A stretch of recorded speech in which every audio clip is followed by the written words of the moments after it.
안녕하세요. 오늘 여러분과 함께 정말 빠르게 변화하고 있는 중국 AI 칩 시장 그 복잡한 상황을 한번 들여다볼까 합니다. 네, 안녕하세요. 미국의 그 강력한 수출 규제 때문에 뭐 엔비디아나 AMD 같은 큰 기업들이 좀 어려움을 겪는 것 같고 그렇죠. 동시에 또 화웨이라는 중국 기업은 엄청나게 약진하고 있고요. 맞아요. 그래서 저희가 여러 자료들을 좀 살펴봤는데요.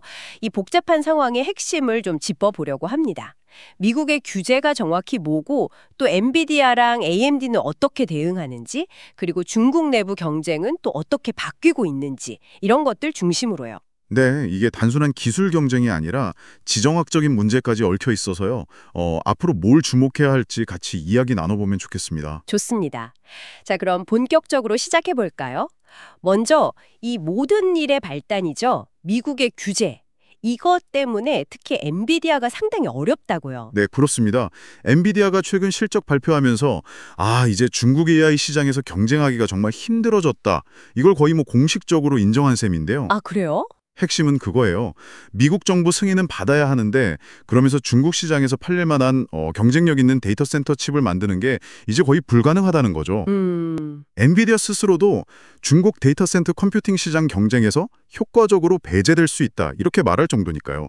사업에 타격이 크다는 거죠. 그 점유율 이야기가 충격적이던데요.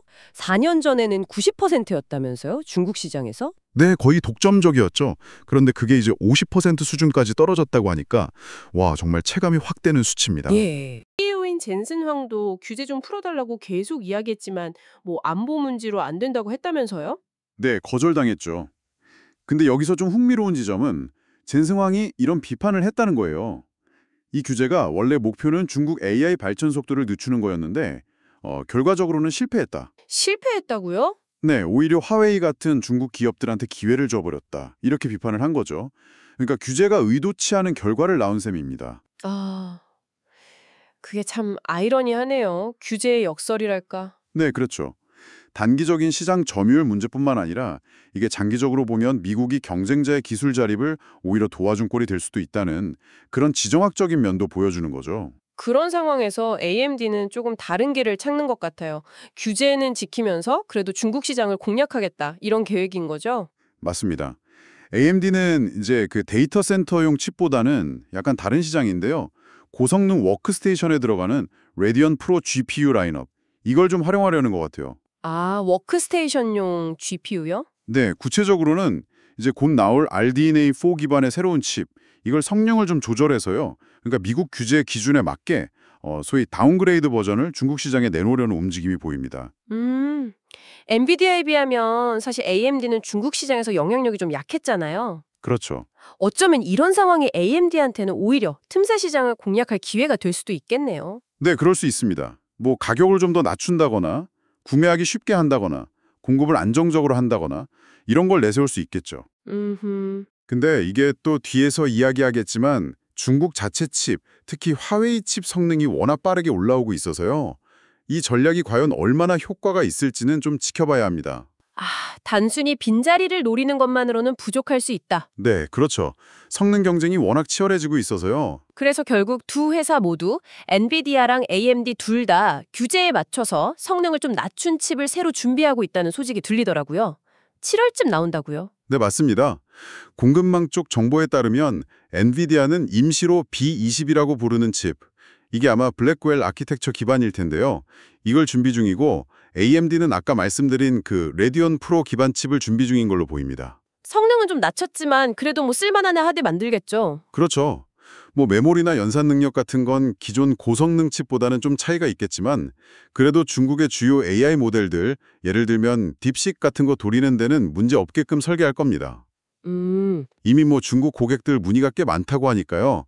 양사 모두 일단 단기적인 매출에는 도움이 될 수 있겠죠. 근데요, 미국 기업들이 이렇게 규제 피하려고 애쓰는 동안에 아까 말씀하신 것처럼 중국 내부에서는 화웨이가 정말 무섭게 트고 있다는 거잖아요. 이게 제일 큰 변수 아닌가요? 바로 그겁니다. 이 상황을 제일 복잡하게 만드는 요인이죠. 어떻게 보면 미국의 규제가 역설적으로 화웨이한테는 성장의 발판이 된 거예요. 아, 화웨이의 그 AI 칩 아센드 시리즈 있잖아요. 이게 성능 면에서 이미 엔비디아의 이전 세대 최고 성능 칩 H100 아시죠? 네, 알죠. 거기에 거의 근접했거나 일부는 넘어섰다는 평가까지 나와요. 기술 자립 속도가 정말 예상보다 훨씬 빠른 겁니다.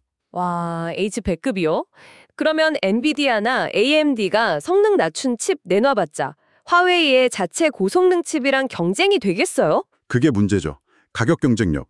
물론 중요하겠지만 이 AI 칩 시장은 사실 성능이 정말 중요하거든요. 그렇죠. 엔비디아가 물론 자기네 강점인 그 쿠다 같은 강력한 소프트웨어 생태계에 내세우겠지만 화웨이도 가만히 있지 않아요.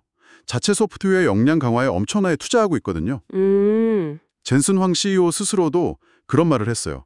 만약 엔비디아가 없다면 화웨이 같은 다른 업체들이 그 빈자리를 채울 거다 이렇게 인정했을 정도니까요. 아, 정말요? 네, 결국은 미국 기업들은 성능 제한이라는 핸디캡을 안고 점점 더 강해지는 중국 토종 칩하고 힘겨운 싸움을 벌여야 하는 그런 상황에 놓인 거죠. 와, 정말 복잡하네요. 네, 정리를 좀 해보면 결국 미국의 AI 칩 규제가 엔비디아랑 AMD한테는 이 중국 시장에서 어떻게 살아남을 것인가 하는 아주 큰 숙제를 던져준 셈입니다. 네. 뒤제피하려고 성능 조정한 칩을 내놓으면서 동시에 기술력으로 무섭게 치고 올라오는 화웨이 같은 현지 기업들하고 경쟁해야 하는 거죠. 정말 어렵고 복잡한 상황입니다. 기술력 경쟁, 시장 점유율 싸움, 여기에 지정학적인 변수까지 막 얽혀 돌아가니까 이 중국 AI 칩 시장의 미래가 어떻게 될지 정말 앞으로 계속 주목해야 할 것 같습니다. 네, 맞습니다. 오늘 저희가 준비한 이야기는 여기까지입니다. 이 정보들이 여러분께서 현재 상황을 이해하시는데 조금이나마 도움이 되셨기를 바랍니다. 네, 들어주셔서 감사합니다.